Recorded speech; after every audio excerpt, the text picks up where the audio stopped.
lakini sasa watoto wako wananichezea.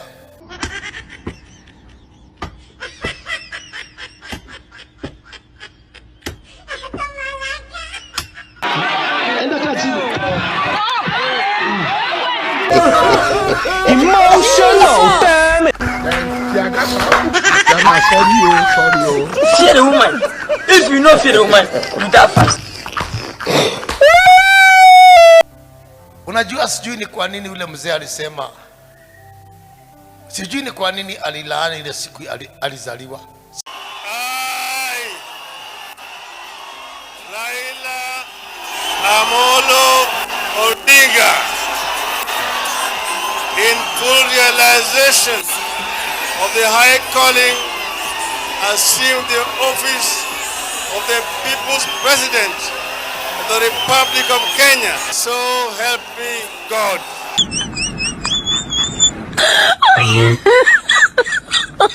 Oh my God.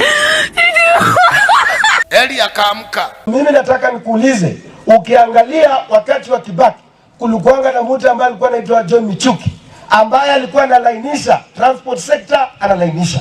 Tukakuwa na serikali ya Uhuru Kenyatta, tukakuwa na ule anaitwa Matiang'i, akaanza na information ICT, akanyorosha mambo ya ICT. Akamaliza akaenda mambo ya education, akanyorosha. Akatoka pale akaenda kwa interior, akanyorosha. Lakini sasa sisi tukijiuliza, kwako kama waziri wako hapa wa wewe ulichagua, ni nani ambaye ana call shots pale? Wote wanakaa mikebe. Wanda uoge, wache mchezo. Sasa unajiuliza nini? Kwa sababu unauliza huyu mwingine ulikuwa umefuta ati transport ati imefail, ukamleta kwa sports, yeye ndio umemleta kwa interior.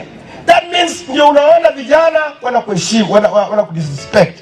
Unaangalia ule ambaye alikuwa ana oversee vijana wetu wakitupwa kule Kware, alafu wanatupwa pale, and up to today we have no record of who killed those young people.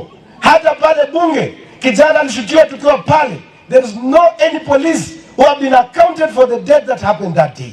Na alafu ule ambaye alikuwa pale umemleta kuwa ndio naibu wa rais.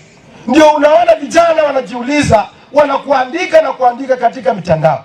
Nataka nikuulize rais, toka katika hii mitandao, kutoka over promising people, go and work, and these young people will respect you. And that is why the Kenyans, they are not like Uganda. Kenyans, they are not like Rwanda, ambao wanafinyiliwa kama kuku. Kenya, there is freedom, and that freedom must be exercised. Oh my God! Na nataka nimuulize Bwana Spika Wetangula, juzi nimekuona pale ukiongea ati kuna sheria. Wewe jua wewe ni speaker, wewe sio sisi ambao tulikuchagua wewe wa ku make the laws.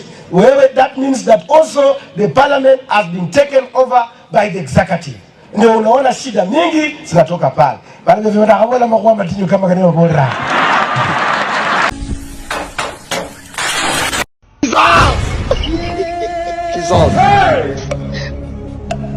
Jesus.